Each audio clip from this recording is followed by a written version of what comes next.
thank you so much. Thank you so much for joining the webinar today.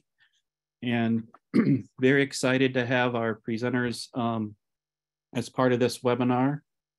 My name is John Daigle, Director of the APCA, or Ash Protection Collaboration across Wabanaki. And this webinar builds on our previous webinar offerings where we've gone through our webinar trainings with ash inventory, the cultural importance of ash, and some of the ash inventory work that Tyler Everett's been part of. And hopefully some of you have seen some of those. If you haven't, we do have those recordings on our APCA website that we can put in the chat. But really, you know, those previous webinars are really building up to an important stage of work in the near future, and that's ash seed collection. And so today we're going to be talking about why collect ash seed.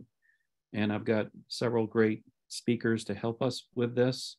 And then in September, at the end of this webinar, we'll talk a little bit more about the in-person training that we're planning for September. So Ella, do you want to bring up the slide deck? Sure, and I don't see Les in the participants, but I will start the slide deck at Emily's slides. Okay. Emily, you're muted. If you want to start from the first slide, we can, yeah. There are a couple things at the beginning of the slides. Okay. And let me go ahead and briefly introduce Emily as you get those slides up. But Emily Francis is a PhD candidate in the School of Forest Resources. And she's really been a pivotal person working with ash seed collectors and our important new partner, the Wild Seed Project here in Maine, in development of a manual. And really, Emily's been kind of a leader, bringing people together to kind of develop a ash seed collection manual that hopefully will be useful. It's a living document. We'll probably add more to it, adjust it based on how our ash seed collection goes this fall. But that's part of Emily's dissertation work in terms of that. And she's also importantly working on other aspects of ash management in terms of getting cooperation from landowners and people interested in ash seed collection. And also in the development of collaborations around our efforts to protect ash in the forest landscape. So lots of different things, but one of those certainly is kind of focused on ash seed collection. So Emily, do you want to go ahead? Sure. Ella, if you want to show that slide, the housekeeping slide, or we can show it at the end, whichever you.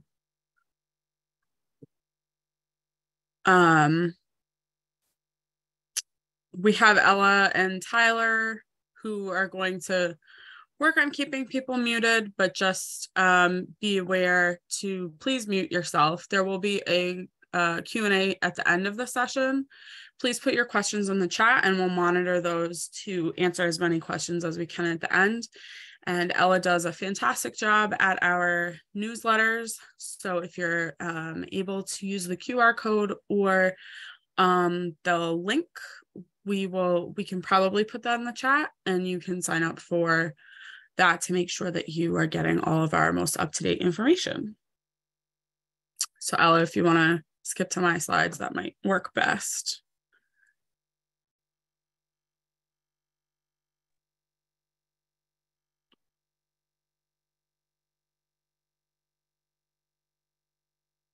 Nope, keep going. Yep.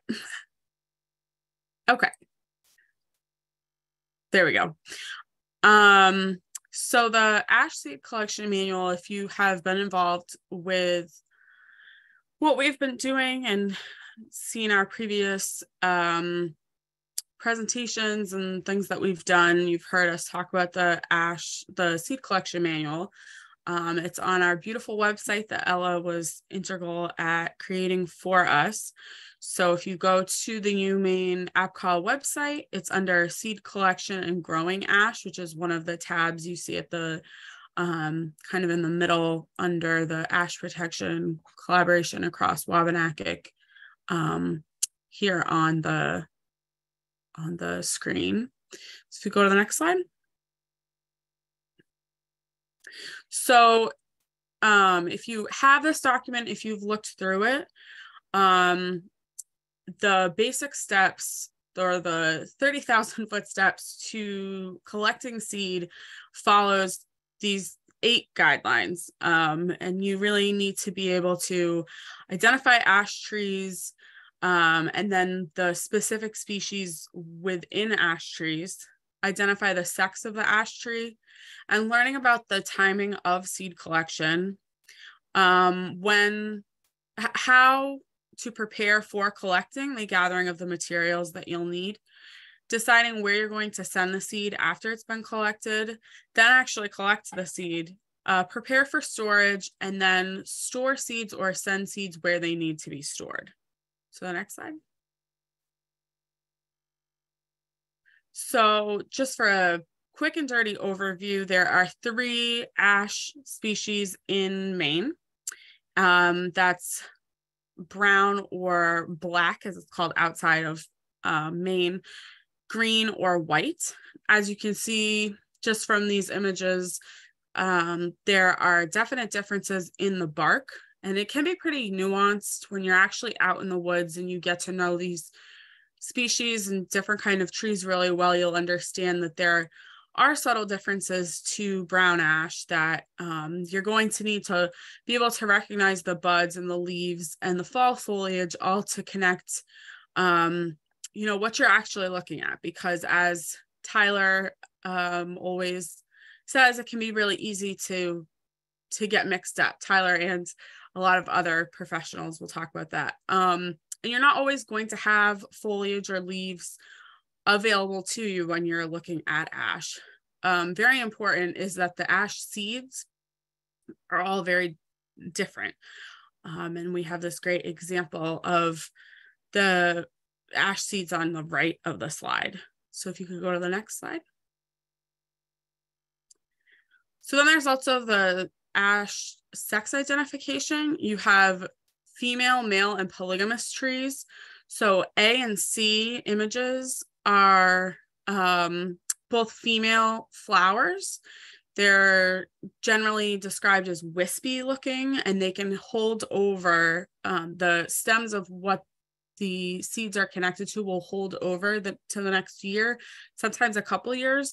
So that wispy look is what you're going to be going for to be able to tell a female from a male. The male have what's called globular flowers, which are often look black from the ground. And then, so these are all really important ways to be able to tell ash trees apart.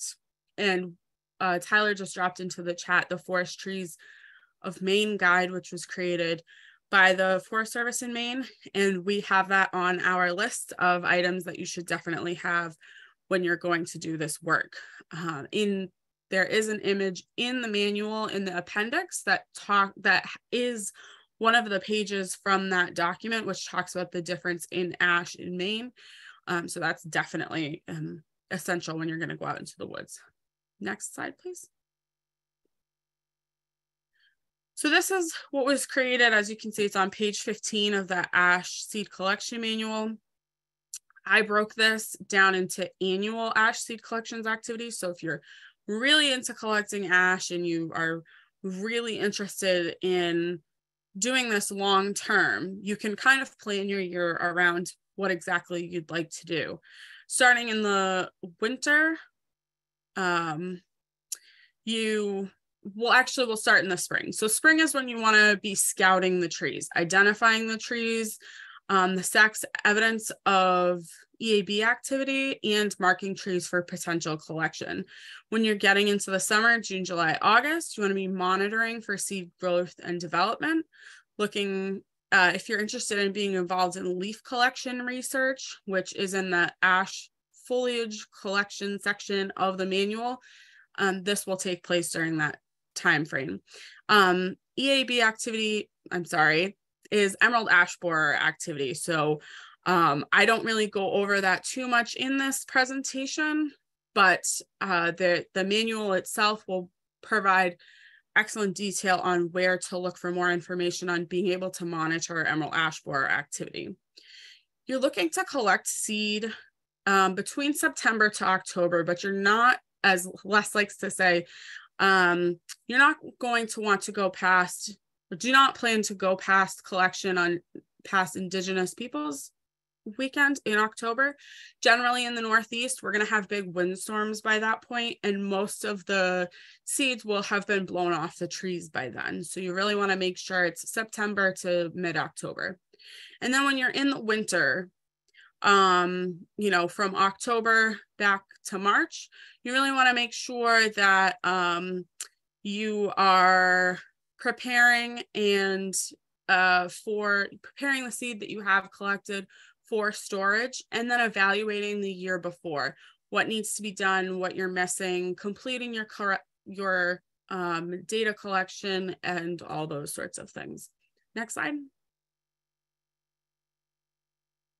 So like I said, I have split the year or the activities into scouting and collecting. So the image or the table on the left is what we recommend for scouting trees. This is including GPS unit, pencils, pens, clipboard, binoculars, flagging tape. And we go through the needs of having all of these materials in the document. But why I feel that these tables are important is that we not only provide you with what we think is most important to have or is most necessary, the quantity of those, but also an approximate cost for these, because you are going to want to, you know, take into account how involved you want to get into this. If there's ways that you can pair up with other people, if you're a private landowner, can you borrow loppers or pole pruners from your neighbors? And then if you're an organization, is this something that you'd like to invest in to have long-term? These are all sorts of items that may be helpful to other projects that you're working on throughout the year. And we worked very closely with Les in recommending specific items for this, like the pruning pole extensions that we have recommended are not cheap. Each section is about $80 each, but the specific, it's the Jameson JE series foam core dielectric fiberglass. These are safe or safer around electrical poles. It's going to keep you safer as somebody who is collecting seed. So we are recommending something that is on the higher end cost-wise, but we feel is extremely important if you're going to, you know, gauge where you'd like to spend your money most. And okay, next slide. So then we get into where to send seed. The document recommends 3 places. Now there are other places, one being Wild Seed Project, but the 3 that we highlighted for simplicity in this document is sending to APCA at the University of Maine. We're not currently a long-term storage facility, but we can also send seed to other organizations like Wild Seed Project. The USDA, so the 2 other facilities I'm going to mention are both federal USDA facilities. One is the Agricultural Resource Facility in Iowa. They specifically have an ash germplasm lab. The other facility is called the Black Box, which is in Fort Collins, Colorado. And this is where seed is sent, and it is boxed, ready to go, and it is going in a deep freezer to be pulled out at a later time by the person who submitted it. So the document itself gets a lot more information on how much cleaning do you want to do of the seed? Where are your location for storage options? The types of data sheets that will be required depending on where you're sending it, and the quantity of seed required. These are all things that you need to think about when choosing where you would like to send your seed. Next slide.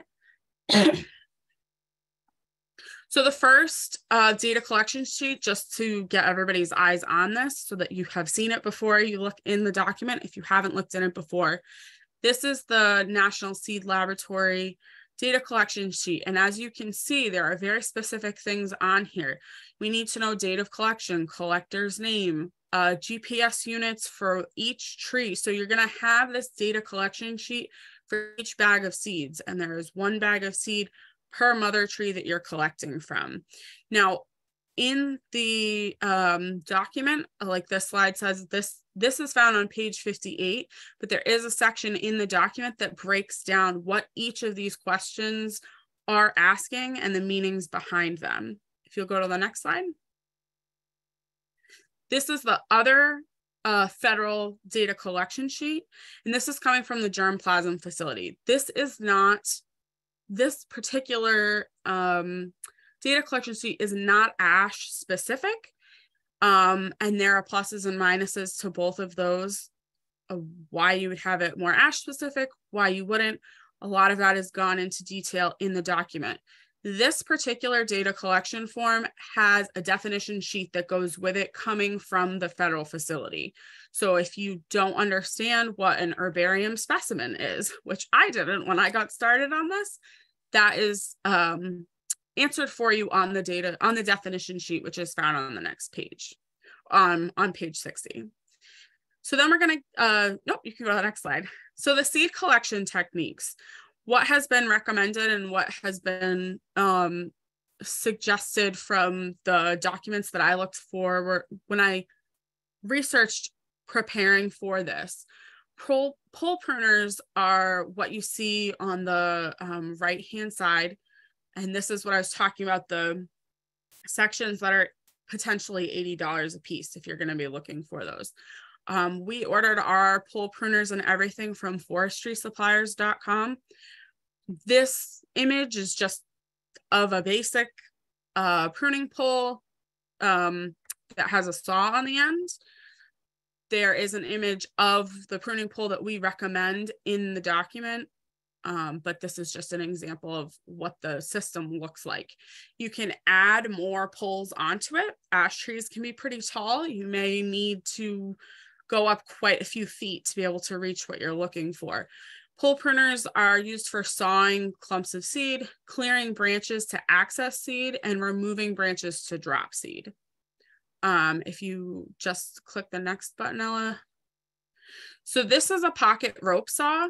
This was recommended in one of the Forest Service documents where you can attach rope on either side and throw it over a branch. And then you can actually saw by hand using both straps to saw a tree branch, remove, or actually shake seeds down. And the next one, you can press, this image is just from rei.com, and press again. So this is rope and weight, which is also called tarp shaking. It's throwing a weight over the branch to shake seeds down with a rope. One suggestion of how to do this is what's called a big shot. And it is actually a, you're going to take a weight and shoot it over a branch. We did not put all of the information on the big shot. This is this is trademarked or registered. So Big Shot itself is from a specific company, but there are other options that you can use. You can also just try to throw a weight over. Ella, if you click one more. So this is what a weight and the line and a bag looks like. And being able to get a rope over a branch allows you to potentially shake seed down. And the last option, hand or tarp basket method, there, oh, just want to go back. One issue with shaking is that you are allowing the seeds to be potentially be carried by the wind. So you really want to think pretty carefully. Are you going to put tarps out? How are you going to collect seed? And the hand or tarp basket method is like setting up a tarp to be able to collect seed that is naturally falls by the wind. We have some really great examples of how that can not go as planned by Dina Wilson, who's with the Mi'kmaq Nation. She has a great story of watching all of the seed fly away. nowhere near where they wanted to catch it. So if you are lucky enough and the ash seed is low enough, you may be able to collect by hand. But these are just some general suggestions. There's more information in the document about how to do each of these. And then next slide. So seed cleaning and storage is very site specific and use specific. What I call simple cleaning, you're just going through the seeds, basically taking out, sticks and twigs and seed that has clearly has insect damage. Weevils love ash seed, and you're going to be able to tell that when you look at an ash seed and you can see a little hole where a weevil has gone into it. And then there's the complete sorting and cleaning of seed, which is to really go through it. You're going to check viability. You're going to check all different kinds of things, and you are putting this into potentially deep storage. So looking at this image on the right, you kind of have to weigh your options of what you're interested in, how much time and effort you want to put into this. And one thing you also really want to think about is moisture content. We really want to make sure that these seeds are on the dry end, because we want to make sure that we don't have molds growing. We want to make sure that, infested and damaged seeds have been removed. You're not storing seed with leaves in the bag. We put seed in paper bags, and we just don't want to make sure that we're avoiding any damage to the seeds long term. Appendix C goes into the ash seed shipment and supplement materials. So this is specifically for, I believe, the black box in Colorado. And they have a very thorough documentation of the step-by-step instructions to submit and the seed cleaning that goes into that, which can be very detailed. Also, submitting to the black box has quite a few extra steps about agreeing to have your materials held by a federal facility. So if you are interested, I can point you in the direction of who to contact, who would be an expert in Colorado if you are very interested in that. Otherwise, there is as much information as I can provide in the document for you to look at as well. And the next slide. Okay. So that was what I had to talk about. I see that Les is on, and I want to make sure that we all have an opportunity to speak. John, do you think we should pass this off to Les, or would you like me to introduce Wild Seed and let them talk and end with Les? I'd suggest let's bring up Les, okay, since we have him on. And if you want to get the slides ready, Ella, for Les, that would be great. And I'll just say a few words before Les goes through his presentation. But Les Benedict is from Akwesasne and has been a partner here in Maine and among the basket makers. Efforts around,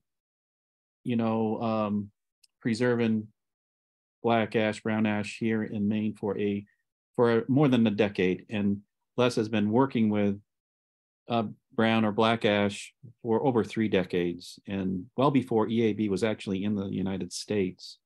Les was working to collect ash seed, propagating that seed, and creating opportunities for ash seed to grow in areas close to Akwesasne for basket makers, and has been doing that for a number of years, and had the honor to be at Akwesasne Nation just about a week ago, where they had a gathering of basket makers and ash resource individuals just to learn more about the current efforts around ash protection. And so the short order of it is that Les is extremely knowledgeable about black ash and seed collection. And we have a really good fortune to have him be part of this webinar today, but also equally meeting Les and interacting with Les in the field with our in-person trainings. He has been doing it for many, many years. There are a lot of other tips and advice that Les can give beyond just what we have on the webinar, but I think out in the field when we're seeing the ash trees and collecting ash seeds. So I'm sure Les will share a little bit more of his history, but again, it's a great honor to have Les be part of this he's a really strong partner, and I think you'll enjoy what he has to share with us. So, Les? Thank you, John, for the introduction. Can you hear me, first of all? Yeah. Okay, can everyone hear me? All right, great. I appreciate the introduction, John. I think Emily had a really good presentation, and she covered all of the basics in a lot of detail. Emily did a fantastic job of pulling that seed guide together. So that's going to be a big help. John had mentioned that we were just a week off from, 2 weeks off now from a pretty important meeting. It was 20 years ago to the date of that meeting that we had a basket makers gathering in Akwesasne, and everything was upbeat, and everything was focused on basket making, not ash tree preservation. So in 20 years, a lot of things have changed. And John mentioned the history I had with the Maine Indian Basket Alliance and the tribes in Maine over the years. I've done that in a number of different capacities. But by far the most enjoyable contact with the Maine Indian tribes has been through basketry. I've worked with some of the other departments on pesticides issues, being part of EPA Tribal Pesticides Program Council, and also I've had contact with Maine Indian tribes as part of the Native American Fish and Wildlife Society that brought us up there a couple times. So a lot of exposure, but like I mentioned, by far the most enjoyable has been with ash. And it's actually taken me across Canada into the Great Lakes states of the United States, and I've got to meet a lot of different experts and learn from them.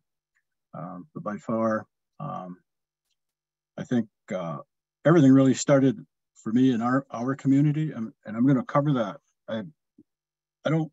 This is kind of unique for me. I'm getting more into the historical perspectives, and yeah, if you want to jump to the next slide, that'll be fine. I'm going to talk about, rather than the technical aspects, talk a little bit about my personal connection to ash, and talk about the community and the threat of EAB, and a little bit about why Akwesasne started collecting seed, and just end up with a little bit of discussion about the native plant nursery and how important that is.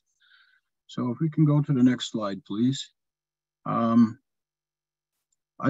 started actually working for the Saint Regis Mohawk Tribe in 1990. My capacity there was an air quality technician, and my focus was on air quality and reviewing permits for the major industries that were to the west of the reservation. All but one were dismantled over the past 20 years, primarily due to economic reasons. There's a downturn in the industry. But if you look at the photos here, from left to right, you can see aerial photos of the Alcoa West plant, the Reynolds Metal Company, which became the Alcoa East, and the General Motors powertrain division. And plus you'll see nestled in there a picture of Messina, and you'll see a large freighter and some seagulls and some shoreline and their emblem for Messina, New York. Well, we happen to be in the St. Lawrence Seaway system, and during the 1950s, industry came to our community along with a seaway shipping system and along with hydroelectric. Hydroelectric allowed the Alcoa plant, or the Reynolds metal plant, to start up, and also for General Motors, because the General Motors plant used electricity. General Motors plant used aluminum that was produced from the aluminum plants. Alcoa West has been in Messina since the late 1800s. It's hard to believe that, and it still remains there. It goes by a different name, Arconic, but they use different processes for creating aluminum from raw materials, alumina. And so they decided there because of the cheap electricity, and because of the materials that they used a heat transfer medium, which is a mineral type oil, which was laced with PCBs. And the reason they used PCBs is because it was non-flammable. You could take the mineral oil up to a very high temperature without the burning. So it left a legacy of a lot of environmental impacts.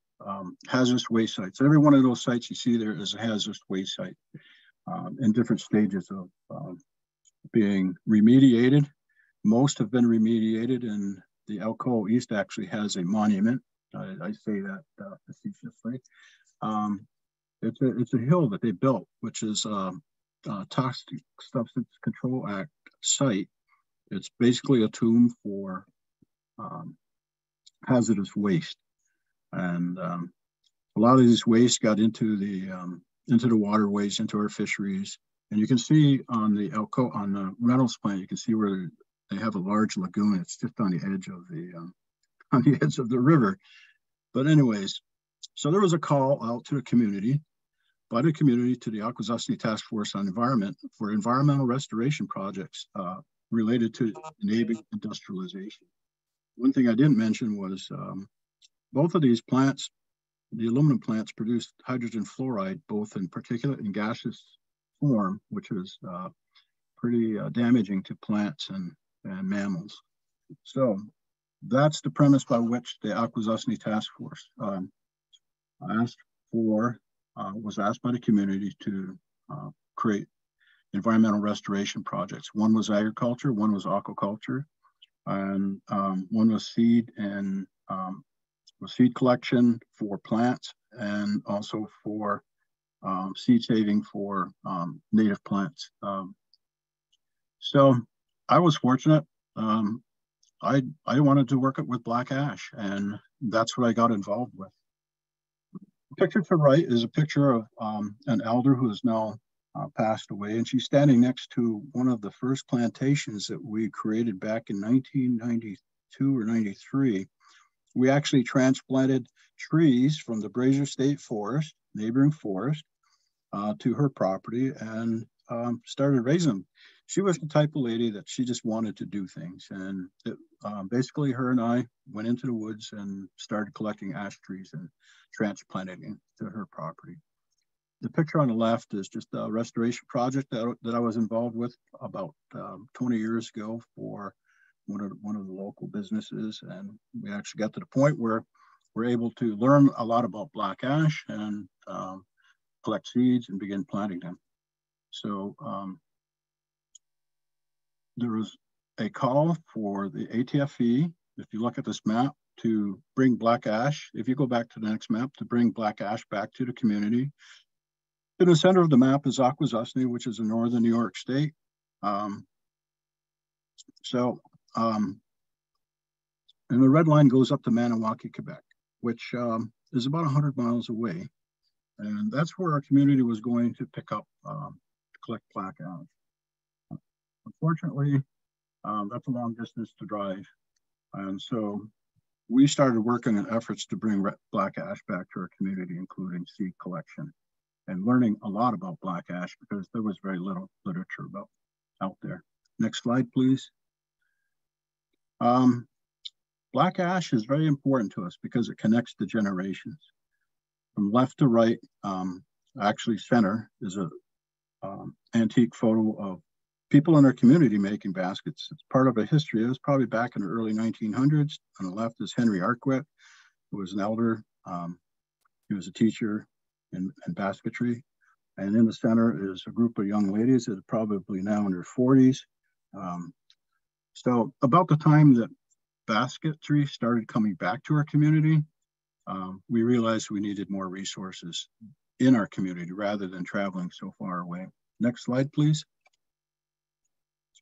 So our seed collection effort went from collecting, if you go from left to right, and then back over to down to the right and back to the left. Our whole project was based on seed collection, growing seeds in a nursery, outplanting them, growing the trees to full size, and then being able to create baskets from them. Next slide, please.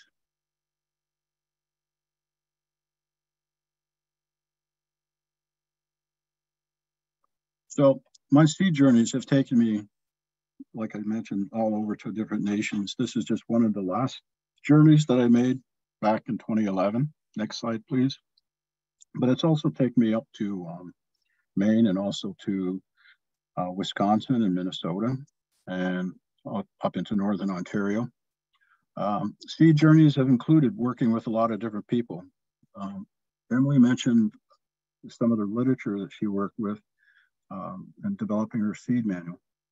On the right hand picture, that shows the guys in the rain suits. On the far right is Bob Carfo. He worked for USDA out of Purdue University and also out of Dry Branch, Georgia. He's the foremost expert on seed collection, seed treatment, and management. So I got to work with quite a few different people as well as a lot of different nations. Next slide, please. Just a few more pictures of some of the other places I've been. Next slide, please. This is the Tuscarora Nation, where we also did some seed collection training. Next slide, please. This is my friend Richard, who I spent most of my journeys with, and learned a lot from him. And he's always hugging black ash trees. So we went to a lot of different places together and met with a lot of the different nations. It was quite an experience to learn about their basketry, but also to learn about their communities and their issues. Next slide, please. Just a few more.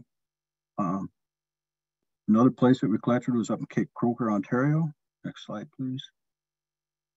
And I think this is out at the Menominee Nation, where we collected some black ash seeds and taught a class. Go ahead. Next slide, please.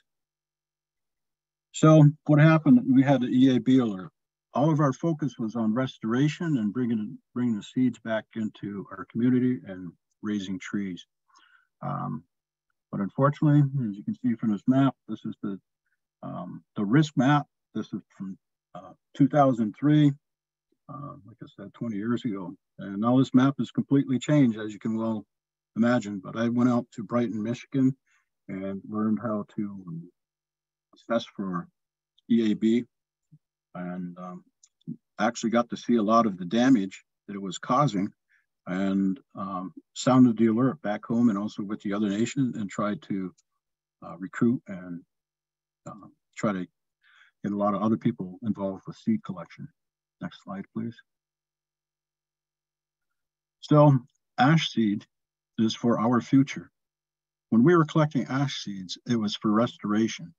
But after having that workshop that we had 2 weeks ago and having had a chance to discuss some of the needs and some of the issues with some of the experts that attended, I see that ash seed collection is more important to ever, and hopefully we can get a lot of other people involved on different levels to collect ash seed and put them into storage.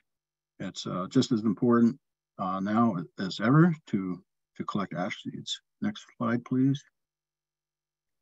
Like I mentioned, urgency is greater now than ever, even though I thought that we had completed what we needed to do, and we've worked with a number of different organizations and agencies to collect ash seeds and to put them in storage. But I think for the tribal nations, in order for them to be able to recover from this, whether it's 5, 10, 15, 20, or 25 years from now, we really need to step up our game and get others involved for ash seed collection. Some of these might be used for creating seed plantations that can generate more seed, and maybe creating some refugia sites for ash seeds to help weather the storm. Next slide, please. So why seed collecting is so important. I talked about, being important from a cultural standpoint, but one study pointed out, and this is what we learned in the workshop that we had a couple weeks ago, there will be no viable seeds left in the understory. Once ash has been killed off, then there's nothing left for producing seeds, and ash is pretty much wiped out. Next slide, please.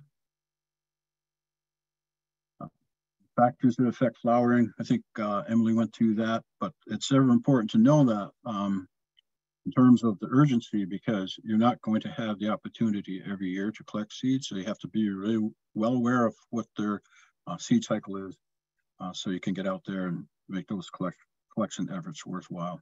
Next slide, please.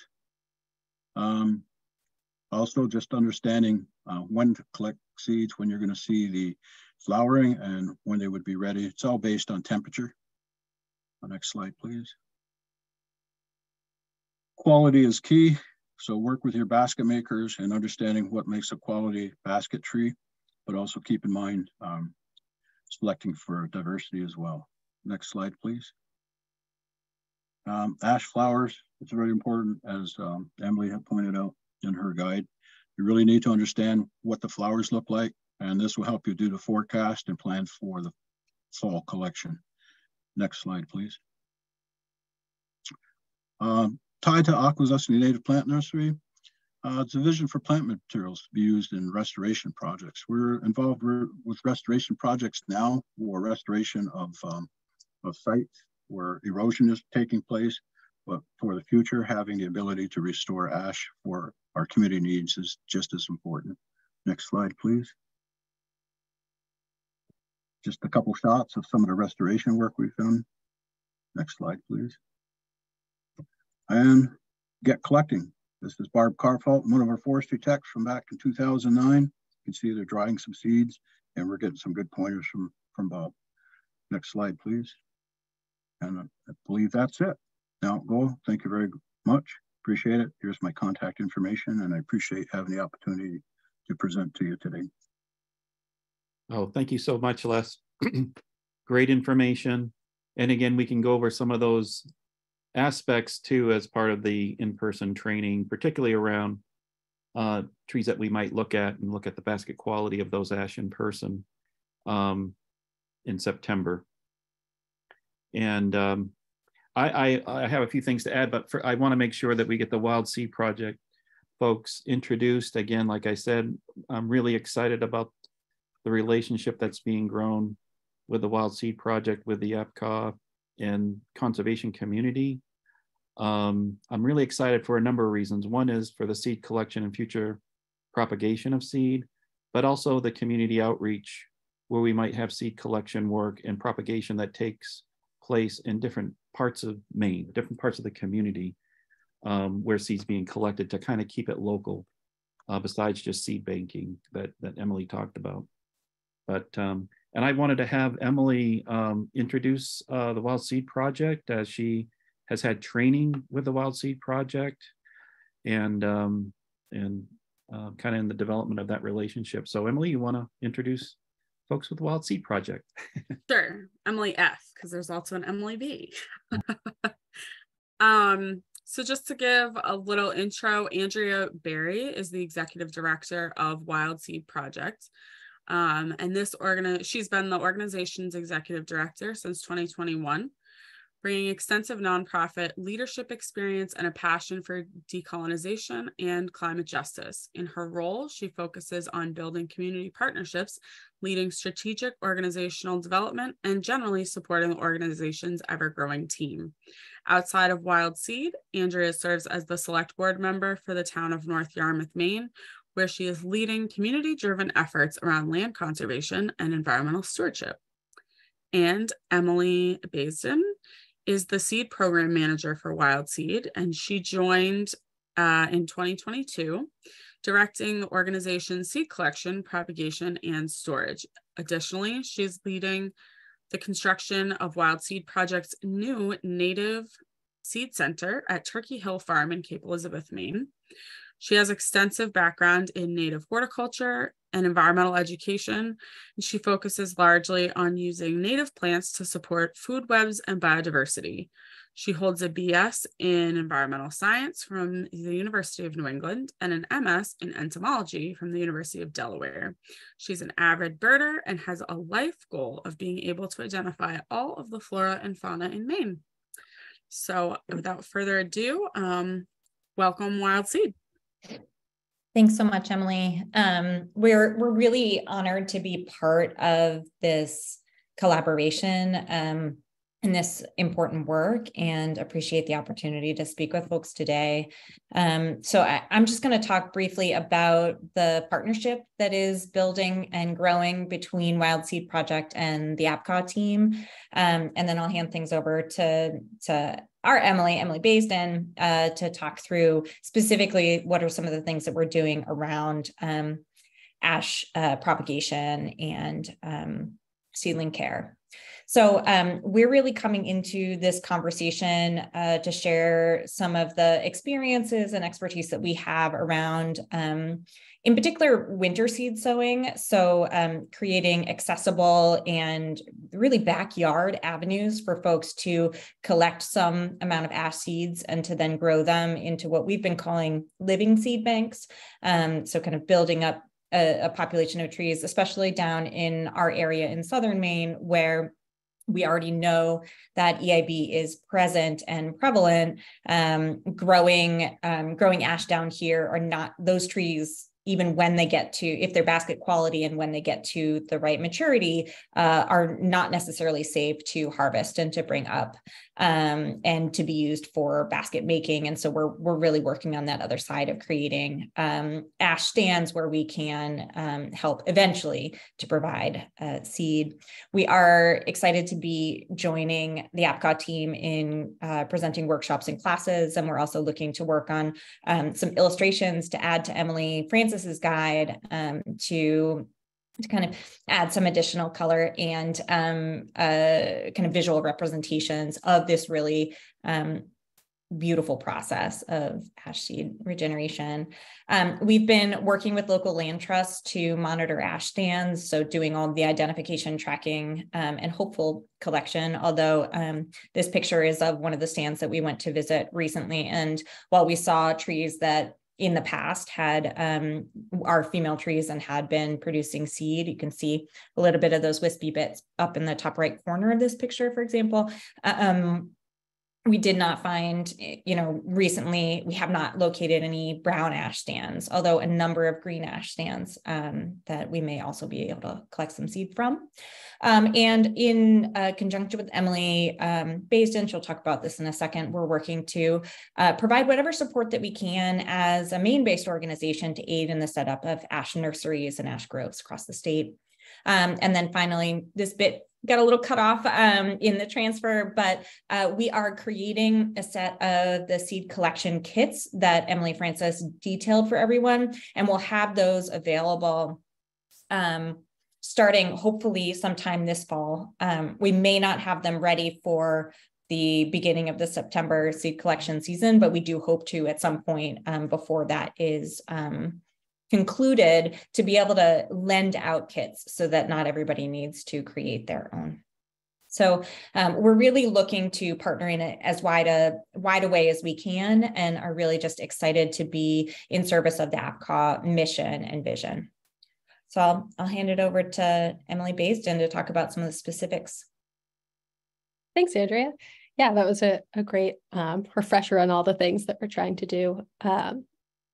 Yeah, I'm coming at you guys from the Cape Elizabeth Library right now, where we're building the Native Seed Center at a Cape Elizabeth Land Trust property.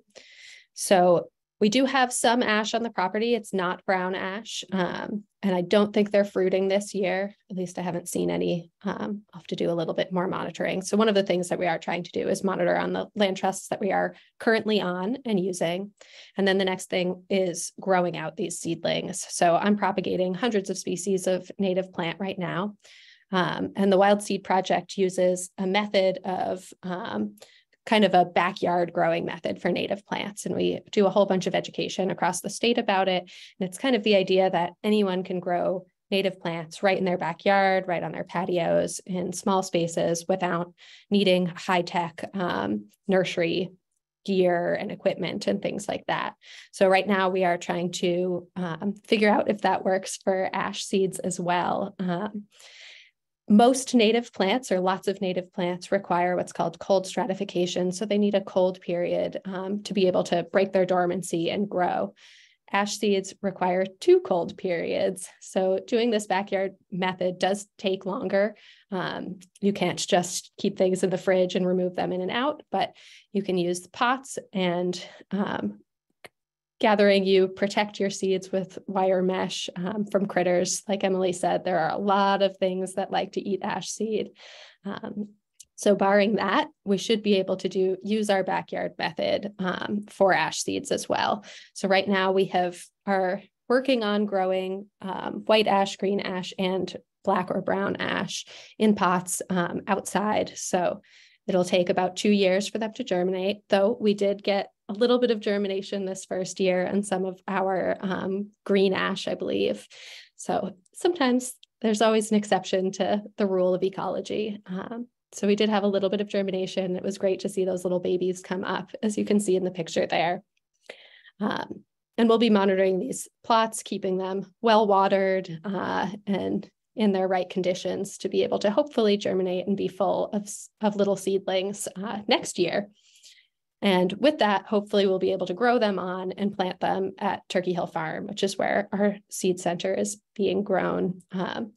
Like I said, we only have more upland ash species, but there is a small wetland at the farm that we will be trying to plant some brown and black ash in to see how that works as well, to see if species that aren't growing there naturally can be brought into the area.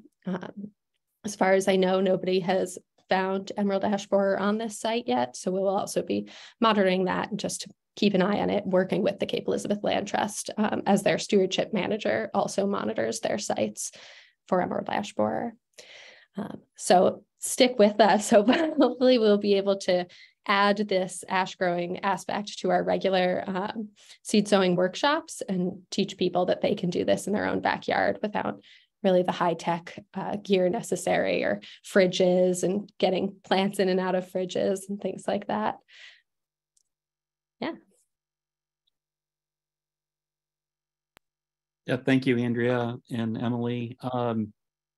Again, I really see some value in terms of thinking about the cooperation, willingness of some folks who might want to propagate ash seed in their backyard or in the community at a more community level in different parts of our state or New England, and for that matter.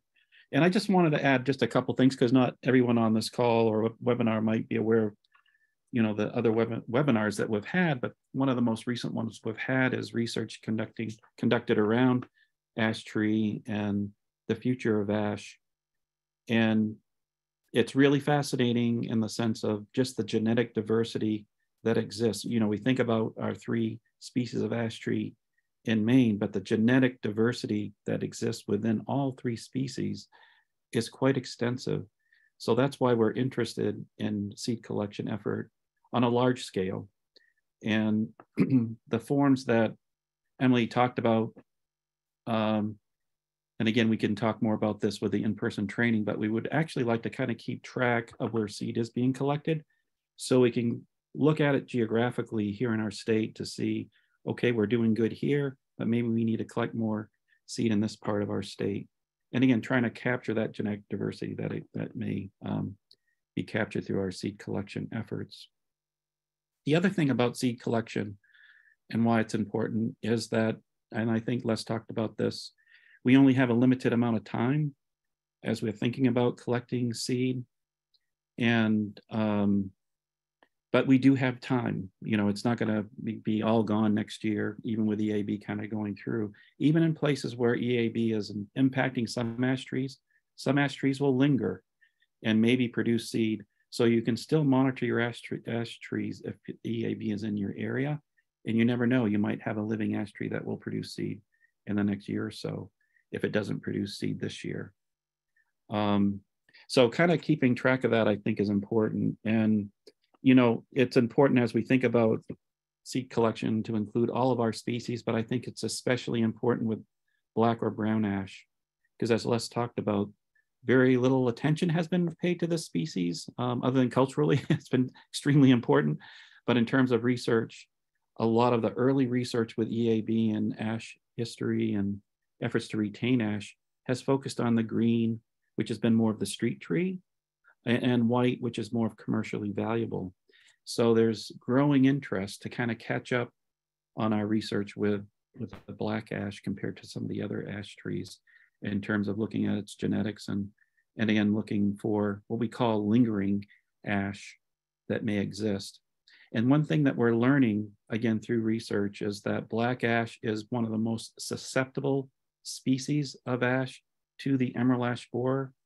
It's likely that we're going to see places where EAB is impacting our black ash having 90+ mortality. So again, that's why it's so important to kind of collect that seed, particularly around black ash, as quickly as we can or when it's available.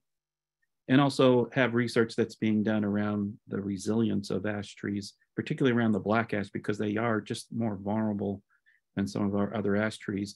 But the promising thing, which keeps me hopeful, is that with research, they are finding lingering ash species such as green and white through propagation methods, grafting those lingering, the more lingering type protective characteristics of ash to actually have green ash that's can protect itself from EAB, native green ash that can protect itself from the emerald ash borer. And I'm hoping that can be the case in the future with black ash. But we're going to need to have the seed collection and work with many folks to hopefully make that a reality. So I kind of wanted to put that into context as we kind of think about, you know, our future efforts around the ash collection efforts. And so we definitely wanted to bring in time for people who are on this call. If you have questions with that areas that Emily Francis had talked about, Emily Baisden or Andrea or Les, they can answer questions that you might have, and maybe some of the second steps along with the in-person training. So I wanted to open it up, and I think I have Tyler who's going to be helping me monitor some of the chat space. So Tyler Everett, another APCA member, and many of you probably saw him on other webinars, but Tyler, can you help me? Have you seen, you want to start this off with a question we might have gotten from our audience? John, would you like to just show the last slide, which has information about the in-person seed collection training? Sure. Ella, can you bring that back up? Sorry, Ella. Got it. Great. Oh, whoops. Yeah. Wait, 1 second.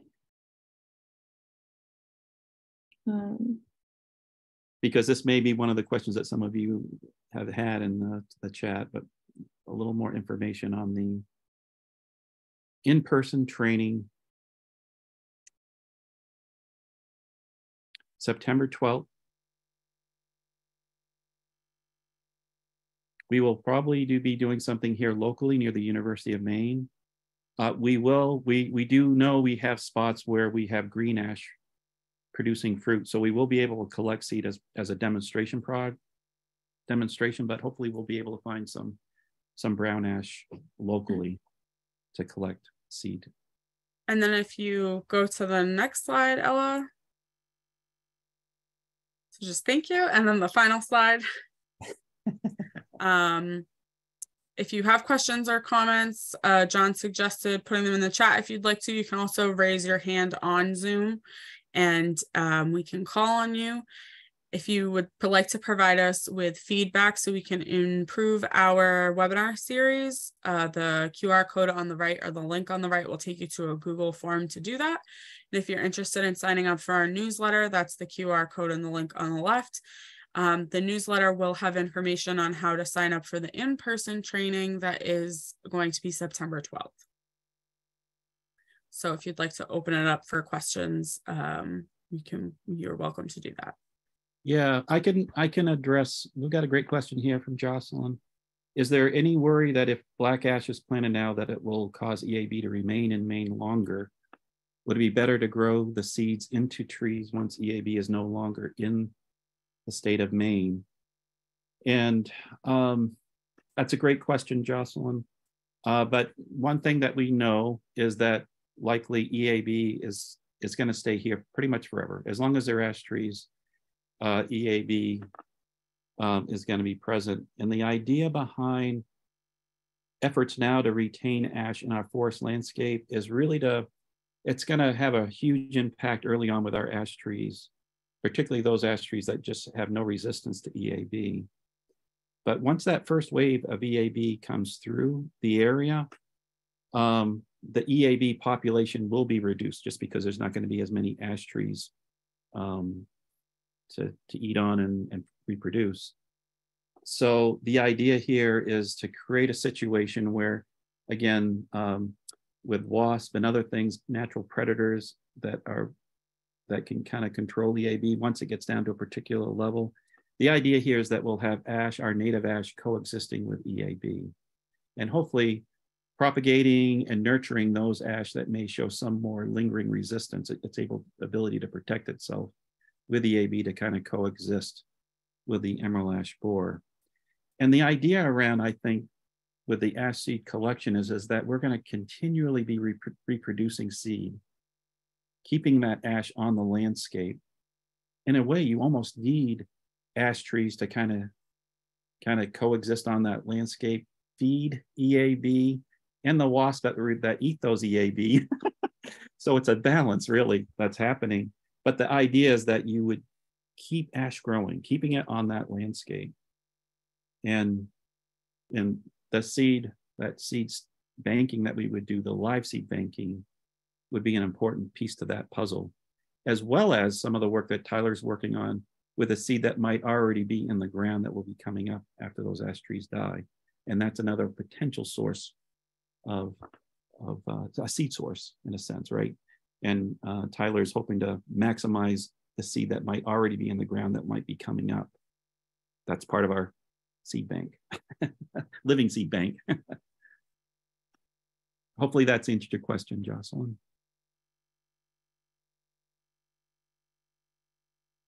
Another question is, if a tree is being treated for EAB, should the seeds still be collected? And in this case, right, there's pesticide treatments that can be applied to protect that tree, keep that tree alive. Oftentimes, trees that are targeted for that protection is a combination, right, of trees that are female and male so that you can still produce seed. So again, that's another living seed source, and the idea that that seed would be available. There, I think optimally, we want to try to collect seed from a variety of trees. We could collect potentially the seed from those that are being protected. We could look at if there's any effects that might be happening to that seed because it's being protected. But my sense is that we want to try to be a little more proactive in collecting seed that, from all the other trees that might be in the area while we still can, having that as our priority. A point to make to that, John, is that the seed that we're looking to collect, the trees that we're looking to collect seed from, are wild trees. We are interested in, for those who are doing genetic research, but to be able to grow out trees, we need the wild genetics. We're not really interested in nursery stock trees or the, John did mention urban green ash, which is what you're most commonly going to see like planted by a municipality in a city. We're looking for the wild seed bearing trees. That's not to say that we don't think what's in your yard isn't important, but we need that wild genetic material. And most commonly for private landowners, or municipalities, they're looking to protect or inject ash trees against EAB. They're going to often use the trees that are in their yard, and that can often be a nursery stock tree. So we're really not as interested in collecting those seeds. Tyler is doing some research in injecting trees in the forest to protect some very important trees that are out on the landscape. That's kind of a new school of thought and something that is going into effect in the work that we're doing with APCA. So we're not as concerned about collecting seeds from trees that have been injected with pesticides. Great point, Emily. Yep. Did someone else say something? I was just going to say, I think Tyler's having some audio issues, but he sent me like a list of different questions that I could ask various speakers. One of the questions that I think would be great for Les to answer, Les, if you're still here, is what is the average age of a basket quality nursery grown tree? And also if there are any environmental factors such as particular soils that are predictive of black ash habitat, as this person's starting to look for black ash in the wild. Yeah, to answer the first question about the size, average 6 to 8 inches minimum, but the growth ring is more important than the size of the tree. The growth ring has to be about that of nickel thickness to be most desirable for basket grade trees. And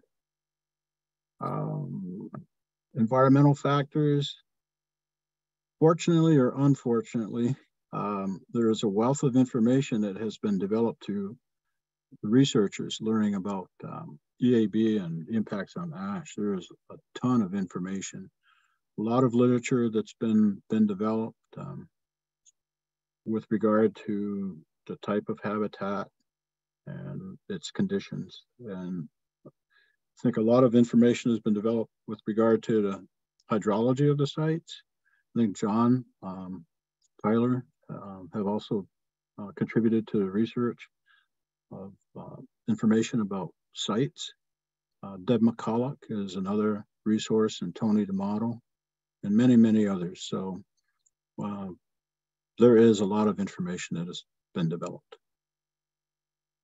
Yeah, and one thing that Les and I have talked about at that meeting 2 weeks ago is actually kind of combining, because there's a lot of information, and what we hope to do is kind of put it in categories of information that might be helpful to the general public, and have that available on our APCA website so that you can get access to this information relatively easy and not have to do a Google search and all this other searching, because there is very good information that is out there right now, and we're going to hopefully try to make that more available to everyone. And these questions really help, because that helps us think through how we want to categorize and make that information available, you know, to answer these questions. So I really appreciate these questions.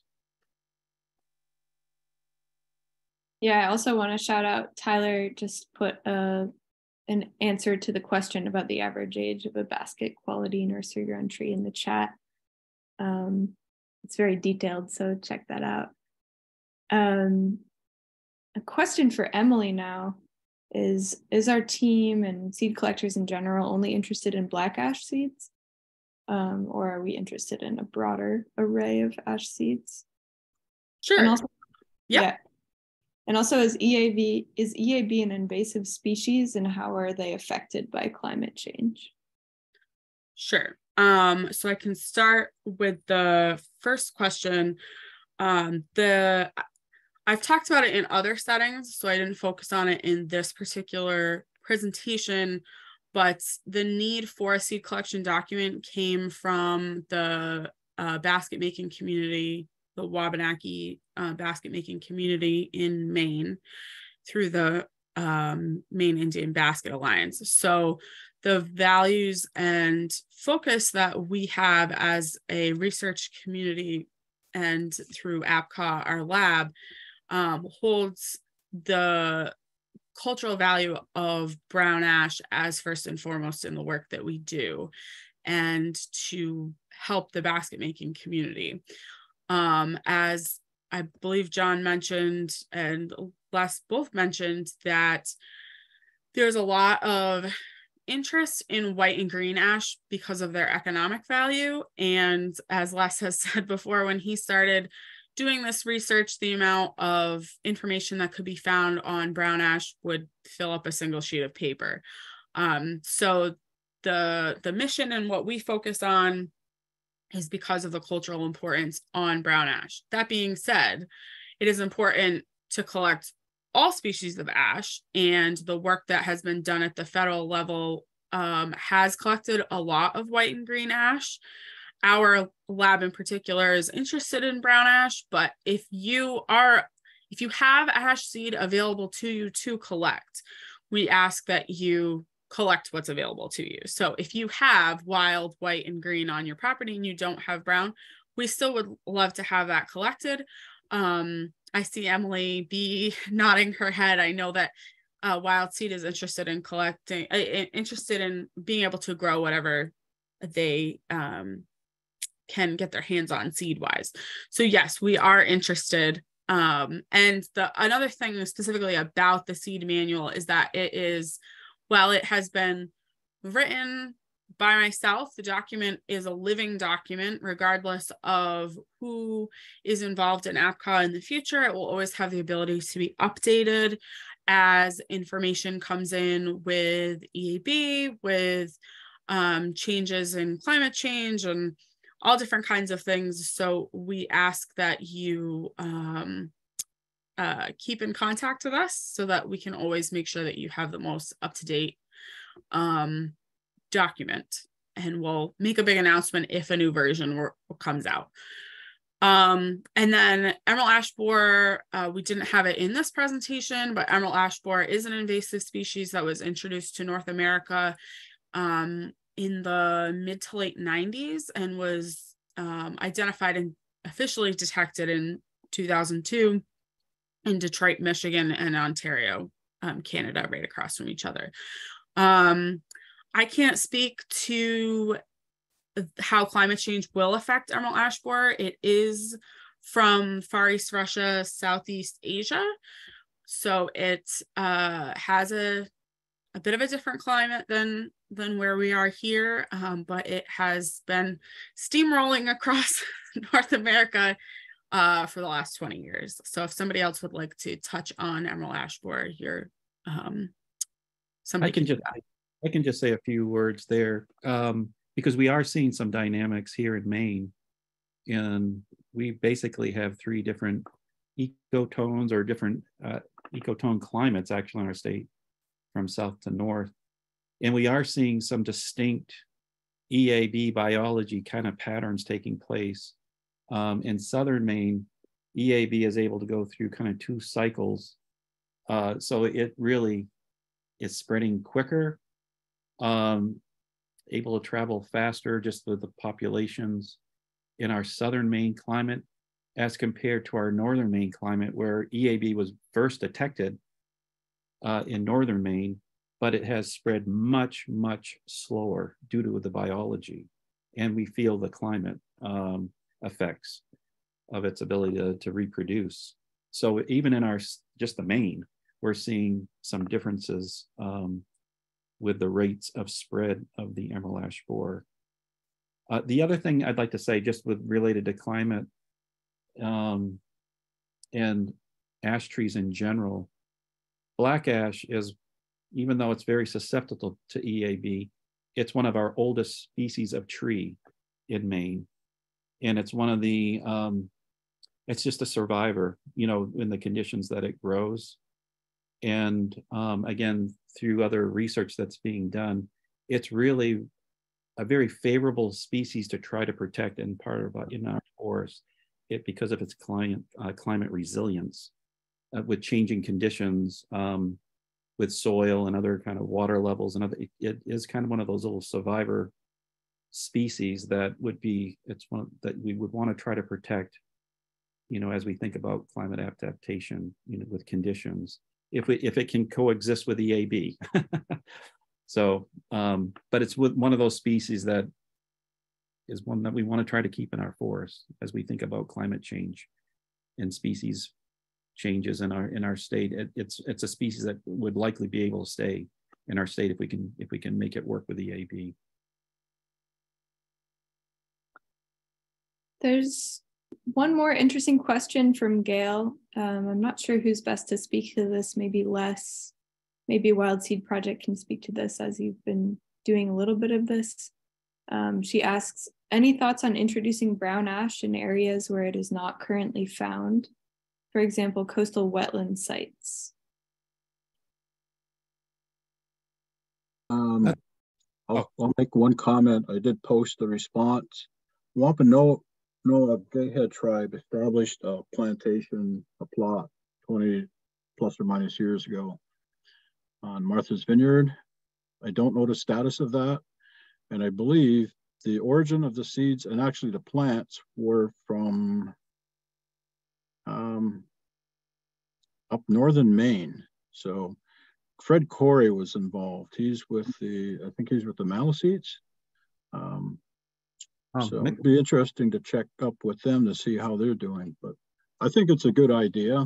I've always been a proponent of creating refugia that are isolated as another way for getting us through the gap. I spoke with one of the attendees at our meeting who was from Odanak, Quebec.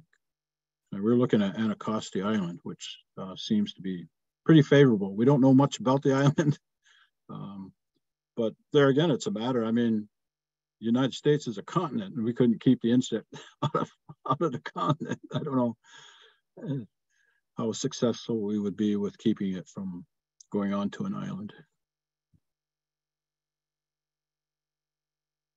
Well, EAB has almost circumnavigated the globe. It is now found in Europe and Western Russia. So it has gone almost all the way around at this point. There is ash species all over the world in this latitude. We actually have 16 species of ash in North America and only 3 in our region, and New York included in that list. Yeah. I want to just to quickly also address a question from Nancy Patch in Vermont about interest in seed collection work in Vermont. And I'm hopeful that, you know, the work that we're doing here in Maine and with the nursery work that's being, with the work that's being done with Les in New York, I would highly encourage seed collection in Vermont, in New Hampshire, just because of the likely genetic diversity that also exists there. And hopefully the manual that Emily has created and some of the steps for seed collection work can help facilitate that process in other states that have interest in collection of seed, but I would highly encourage it in other locations.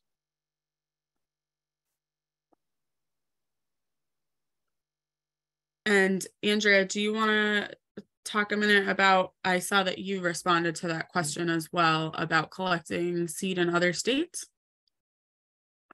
Sure. And Emily, jump in if it makes sense.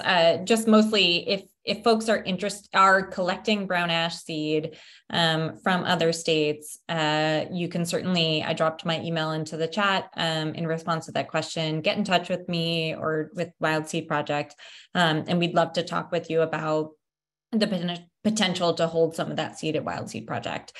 We are very intentionally looking to sow seeds that we're receiving. So we do have the capacity to do some shorter term storage, but right now our priority is to do use seed through a winter sowing method to both test that and to hopefully continue to build up that population of seedlings. So get in touch with us. And you know, APCA for us is the first repository, but if they are not interested, and if Les and the team isn't interested, and if you'd like to kind of split it between places, you know, the federal locations, we can provide an additional spot.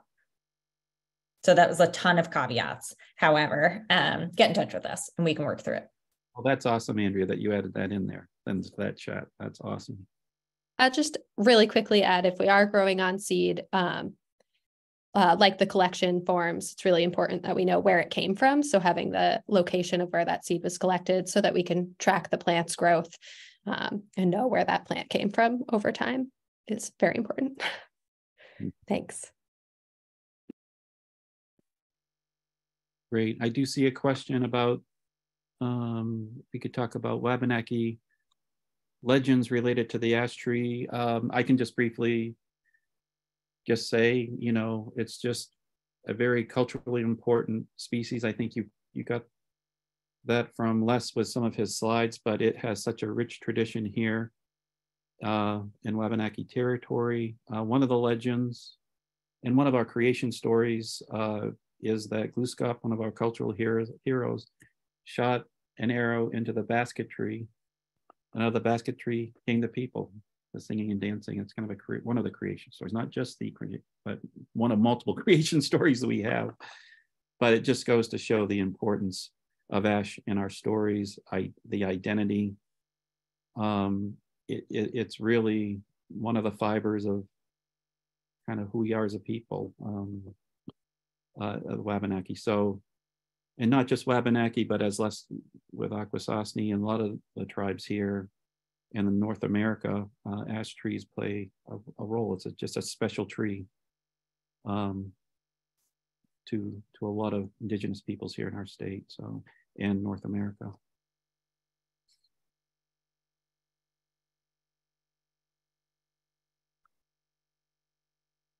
Awesome. Well, if we don't, do you have any other questions? Ella, unfortunately, her Wi-Fi died, so she normally wraps things up at the end.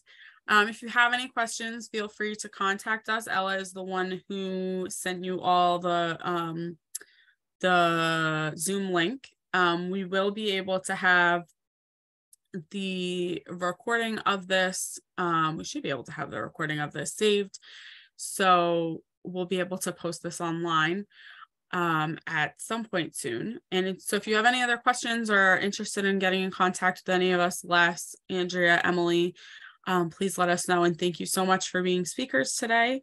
And if you are interested in taking part in our event in September, we encourage you to do so. Emily will be in person, and hopefully Andrea, and Les too. So thank you so much for joining today. We really appreciate your care in this topic that's very important to all of us.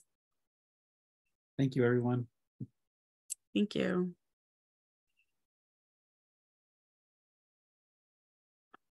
Okay, I'm stopping the recording.